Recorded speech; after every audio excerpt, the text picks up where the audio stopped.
Minyak pas-pasan ini adalah satu hal di mana ada banyak gereja merasa punya, ternyata nggak punya. Sepertinya berisi, ternyata nggak berisi. Sepertinya kaya, padahal nggak kaya. Seperti jemaat Laodikia. Mereka menganggap bahwa aku kaya dan aku tidak kekurangan satu apapun. Tapi apa kata Tuhan kepada jemaat itu? Kamu miskin, kamu melarat, kamu malang, kamu telanjang dan kamu buta. Itu satu perkataan Tuhan yang menyedihkan untuk gereja itu. Memang jemaat Laodikia adalah gereja tanpa Kristus. Itu gereja gak butuhkan Tuhan. Mereka menganggap semuanya sudah oke, fasilitas oke, aset mereka juga tambah banyak, aset yang dalam bentuk jumlah keuangan juga banyak. Jadi mereka gak butuh. Memang di jemaat itu, jemaat yang pada saat itu terjadi gempa di Asia Kecil, mereka satu-satunya yang menolak persembahan atau bantuan dari Roma.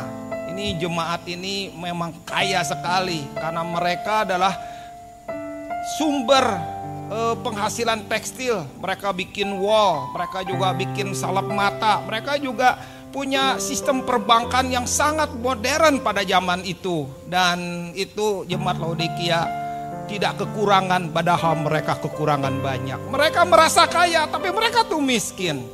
Karena itu bicara tentang minyak pas-pasan, ini harus menjadi sorotan bagi kita semua.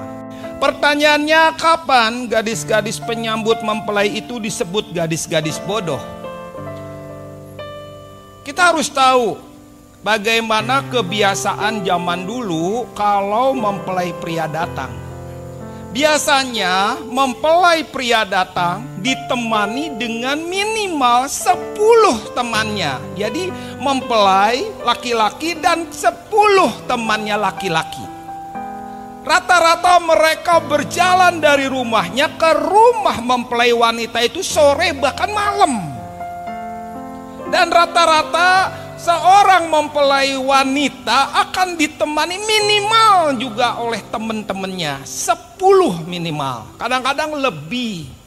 Jadi yang disebut dengan gadis-gadis penyambut mempelai ini, mereka pasti akan berdandan, mereka make up, pilih gaunnya begitu sedemikian rupa, dan mereka akan menjemput mempelai. Jadi ketika mereka lagi di ruang tunggu, tiba-tiba ada orang yang berseru, mempelai datang, song-songlah.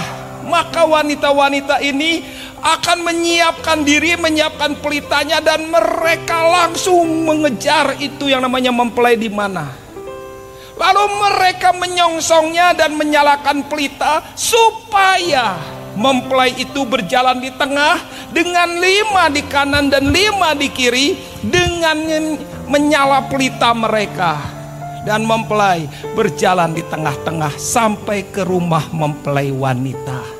Itu kebiasaan yang ada. Jadi pertanyaannya, kapan gadis-gadis penyambut mempelai itu disebut gadis-gadis bodoh? Adalah ketika mempelai pria datang. Di saat itulah mempelai pria datang, semuanya terlihat. Saudara bisa lihat perbedaan mana gadis yang bawa buli-buli dengan yang tidak? Semuanya bawa pelita, semuanya menyalakan pelita. Waktu mereka menyalakan pelita, ada orang yang membuat minyaknya cukup sedikit lah, gak perlu banyak, gak perlu serius. Ada. Mereka pikir dengan ini juga kan mempelai kan gak mungkin malam ya datang, sore-sore cukup lah, mungkin dikit-dikit aja.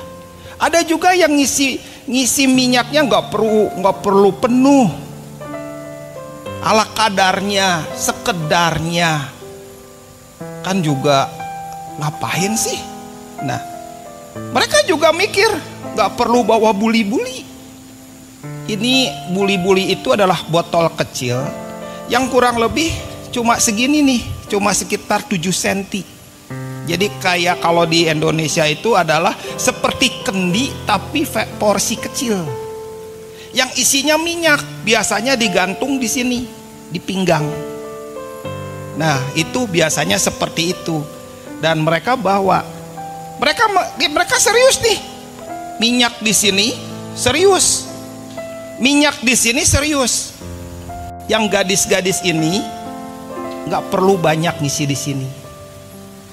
Mereka nggak menganggap bahwa ini penting. Buli-buli itu mereka nggak terlalu penting, nggak terlalu serius. Ngisi minyaknya sedikit aja. Waktu mempelai pria datang, mereka padam nggak? Padam.